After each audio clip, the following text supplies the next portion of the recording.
जिन कारणों को लेकर के जेपी को उस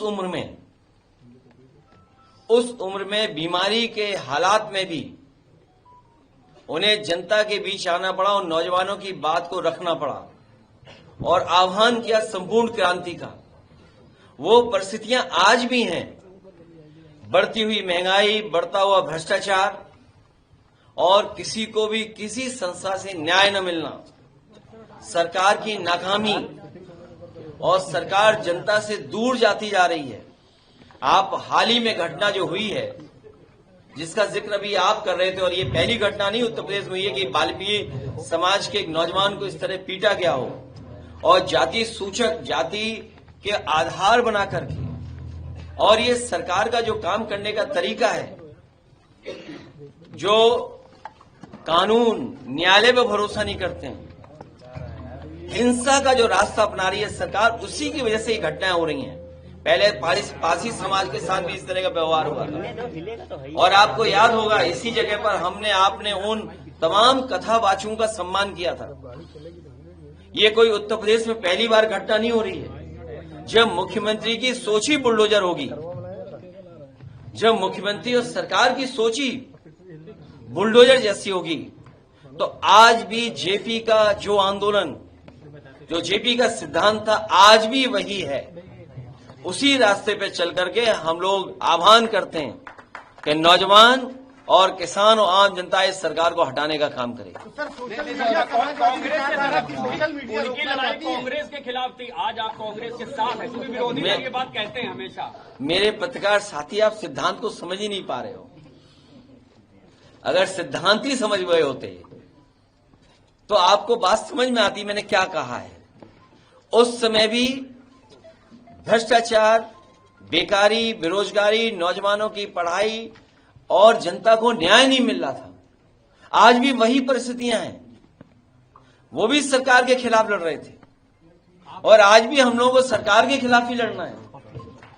अकाउंट आपका बंद हुआ है, पीछे मकसद सोशल मीडिया पर पाबंदी, वो आपको इशारा है कि आप जमीन पर काम ज्यादा करें। सर, आज कांग्रेस का एक डेलीगेशन सर जाना चाह रहा था, डेलीगेशन फतेहपुर जाना चाह रहा था दलित परिवार के पीड़ित से मिलने, लेकिन उनको ना जाने दिया। बीजेपी के 2 मंत्री जा रहे हैं। उन्हें भी जाने देना चाहिए और जो उस परिवार से मिलकर के उनकी पीड़ा और परेशानी को दूर कर सकता है, उन सबको जाने देना चाहिए। मायावती जी की रैली के बाद क्या पीडीए का डी कुछ कमजोर हो रहा है? किसका? पीडीए का डी। महेश जी की रैली के यहाँ जितने हमारे पत्रकार साथी हैं वो बहुत समझदार और जागरूक हैं। बहुजन समाज पार्टी को जितनी जरूरत आकाश आनंद जी की है, उससे ज्यादा जरूरत भारतीय जनता पार्टी को है। अखिलेश जी देखो, नया सोशल मीडिया अकाउंट बनाएंगे आप? अरे वो वापस हो गया, एक और बात बैकअप के लिए। नहीं है, सुन लो भाई, पॉलिटिकल बात हो रही है। जो बात मैंने कहा कि बहुजन समाज पार्टी के आकाश आनंद जी की ज्यादा जरूरत बीएसपी से ज्यादा बीजेपी को है। सर, कांग्रेस के प्रदेश अध्यक्ष अजय राय ने कहा है कि जितने भी बसें और पुलिस थी वो बीजेपी की तरफ से मायावती जी की रैली में मैंने वो मुझे जानकारी नहीं हासिल है, लेकिन हम लोग जेपीएनआईसी को और लोक नायक जयप्रकाश जी के नाम पर जो म्यूजियम बना है उसको देखना चाहते थे।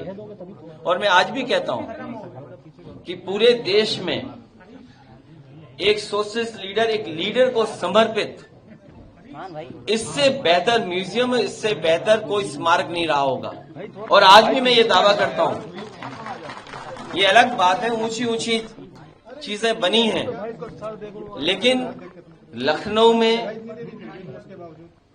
इतने बड़ा स्मारक बनना और उन्हीं के नाम पर, देखिएगा भारतीय जनता पार्टी के लोग वोट मांगेंगे बिहार में जिस एयरपोर्ट पर, पटना के एयरपोर्ट पर भारतीय जनता पार्टी के लोग उतरेंगे, वो हमेशा ये भी याद रखें कि जिनके नाम पर एयरपोर्ट है उन्हीं के नाम पर जो स्मारक और जो म्यूजियम बना था, सोचो उसको बर्बाद किया इन्होंने।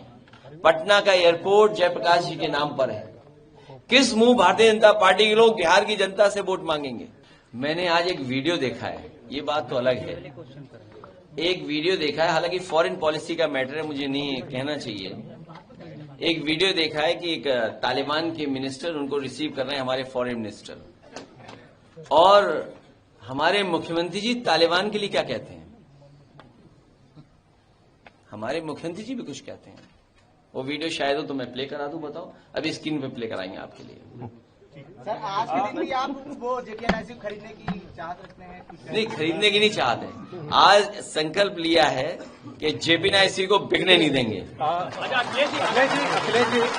और जब भी समाजवादियों की सरकार बनेगी, जो उसकी खूबसूरती, जो रौनक, जो इतिहास, जो विचारधारा को लेकर के, जो समाजवादी सिद्धांतों को लेकर के, और जो जयप्रकाश जी का जीवन भर का संघर्ष, उसको लेकर के जो म्यूजियम बना था, उसको वैसा ही बना करके और अच्छा बनाने का काम हम लोग करेंगे। अफगान से आए हुए वर्तमान यूपी सरकार वहाँ रकम कुछ खर्च कर रही है फर्निशिंग के लिए, या जेपीएनआईसी की फर्निशिंग या मेंटेनेंस के लिए?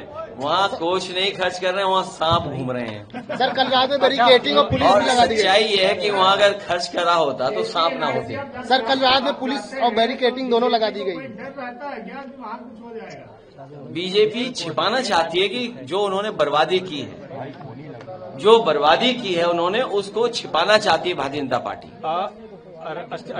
अफगान से आए मंत्री की प्रेस कॉन्फ्रेंस में महिलाओं को, महिला पत्रकारों को नहीं बुलाया गया। अब प्रियंका गांधी इस पर कह रही है। आप बिहार में कितनी जनसभाएं कर रहे हैं? कुछ ऐसा कोई प्लान है? अभी कोई प्लान नहीं है।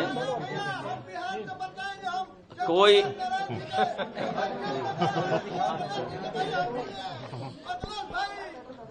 जो बिहार से हैं, बिहार से हैं ब्राह्मण, जो बिहार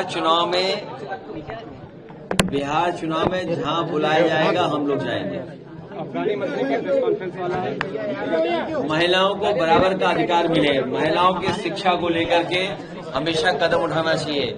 आदि आबादी के बिना कोई भी समाज खुशहाल नहीं हो सकता। लेकिन प्रेस कॉन्फ्रेंस में महिला पत्रकारों को न बुलाने पर अब कांग्रेस सवाल। भारतीय जनता पार्टी ने तो आरक्षण ही नहीं लागू किया है। ये भारतीय जनता पार्टी के लोग तो आरक्षण लागू करना चाहते थे, लेकिन अभी भी आरक्षण लागू नहीं हुआ। अगर आरक्षण लागू हो जाए तो ऐसी समस्याओं का समाधान अपने आप महिलाएं कर लेंगी। सर, बीजेपी सरकार वो आर्गुमेंट भारतीय जनता पार्टी का फर्जी है। ये भारतीय जनता पार्टी हमेशा आर्गुमेंट फर्जी करती है, और फर्जी आर्गुमेंट को बढ़ाने के लिए मीडिया का साथ लेती है। मुस्लिम जाति आधारित रैलियों पर रोक लगाने के लिए हाईकोर्ट ने कहा है, और सरकार से पूछा भी है कि आप अभी तक कोई कार्रवाई क्यों नहीं कर रहे? जाति आधारित राजनीतिक दलों क्षत्रिय समाज हर जगह हो रही है। मैंने सुना है, ये जो हमारे पत्रकार साथी पूछ रहे हैं, ये पीडीए से घबराए हुए लोग हैं। भारतीय जनता पार्टी के लोग पीडीए से घबराए हुए लोग हैं। ये जाति समीकरण को अर्थमेटिक बोलते हैं, समीकरण बोलते हैं, अपनी इलेक्शन की इंजीनियरिंग बोलते हैं, होशियारी बोलते हैं, और जब उसी से हारने लगते हैं तो ये हाईकोर्ट भागते हैं, हाईकोर्ट का सहारा लेते हैं। ये अर्थमेटिक्स या समीकरण या भारतीय जनता पार्टी का जो इलेक्शन मैनेजमेंट, ये क्या शब्द हैं? ये जातिवादी जो व्यवस्था लागू करते हैं, उससे बचने के लिए भारतीय जनता पार्टी ऐसे शब्दों का इस्तेमाल करती है।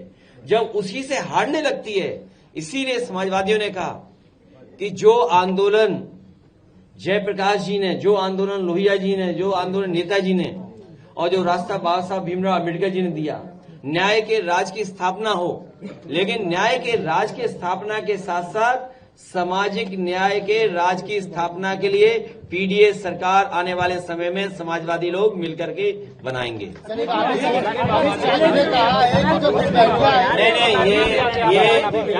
नहीं, ये जो आबादी को लेकर के बात करते हैं, ये सब फर्जी है। भारतीय जनता पार्टी के खिलाफ फर्जी आंकड़े हैं। भारतीय जनता पार्टी में सब फर्जी आंकड़े हैं। ये भी फर्जी आंकड़े हैं। ये बहस इसलिए नहीं छेड़ी है क्योंकि भारतीय जनता पार्टी ये सब काम करवाती है। जैसे उदाहरण के लिए मैं तो कहूंगा पत्रकार साथियों, अभी मुझे रामपुर जाना था, एमर जॉब बरेली जाना था, मान लीजिए मुझे लैंडिंग परमिशन बरेली की मिली, लेकिन सुनने में आ रहा है बीजेपी के लोगों ने, बीजेपी के सरकार के अधिकारियों ने मेरा ऑफिशियल कार्यक्रम मुंडा पांडे स्टेशन एयरपोर्ट का जारी कर दिया। आप बताइए कि सरकार, उसके अधिकारी मिलकर के दूसरे एयरपोर्ट पे जारी कर रहे हैं कार्यक्रम, और जो जारी कर दिया कार्यक्रम उसको अपने ही चैनल से बढ़ावा दिलवा रहे हैं कि नहीं अब कार्यक्रम ये बदल गया, यहां पर उतरेंगे। इसलिए पत्रकार साथियों, घुसपैठिए अगर आज भी आ रहे हैं तो देश के प्रधानमंत्री जी को इस्तीफा दे देना चाहिए। सर, खुले मन से कहा कि आजम खान अगर घुसपैठियों की बात आज भी हो रही है 11 साल बाद, और सच्चाई तो ये है कि दूसरे दल से जो एक घुसपैठी आए हुए हैं यूपी में, दूसरे दल से असली उन्हें हटाना है। सर, मायावती ने खुल के कहा मंच पर कि अगर आजम खान की बात अगर हमें दिल्ली या लखनऊ में हो रही होती तो हम खुले मन से। मैंने आपसे कहा कि बीएसपी के बारे में मैंने कह दिया, अब कुछ नहीं कहना है। अखिलेश जी चंद्रशेखर पर निशाना साधा, मुझे कुछ नहीं कहना, ये चैनल चलाओ अपने कहीं और जाके।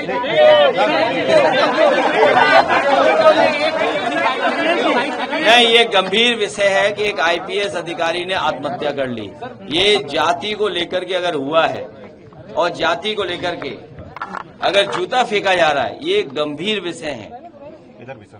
गंभीर विषय इसलिए हैं कि अगर हमारे पत्रकार साथी पूछ रहे हैं कि आईपीएस ने आत्महत्या कर ली और जाति के आधार पर उसे अपमान किया जा रहा है, जाति के आधार पर उसके साथ भेदभाव हो रहा है, अगर आईपीएस के साथ इतना भेदभाव हो रहा है और फिर एक चीफ जस्टिस के ऊपर जूता फेंकना, और जिस व्यक्ति ने जूता फेंका वो ये कह रहा हो कि मैं गोल्ड मेडलिस्ट हूं, इससे खराब बात और देश के लिए क्या हो सकती है। धीरे धीरे सभी इंस्टीट्यूशंस को ये सरकार बर्बाद कर रही है और किसी को भी न्याय नहीं मिल रहा। आप सोचिए, एक वाल्मीकि नौजवान के साथ आरोप चोरी का लगा करके किस तरीके से पीटा गया, किस तरीके से जान ले ली गई, और ये पहली घटना यूपी में नहीं हुई है, पहले भी हुई है।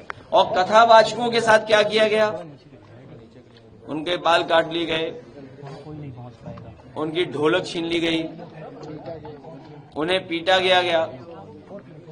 तो ये गंभीर विषय है, ये देश को न जाने किस दिशा में ले जा रहे हैं। समाजवादी लोग मिलकर के इन तमाम चीजों को सुधारने का काम करेंगे। जाइए, और मैं बधाई देना चाहता हूं दोनों अपने नौजवानों को, छात्र सभा के विनीत कुशवाहा और दूसरे अमर यादव, बहुत बधाई दूंगा।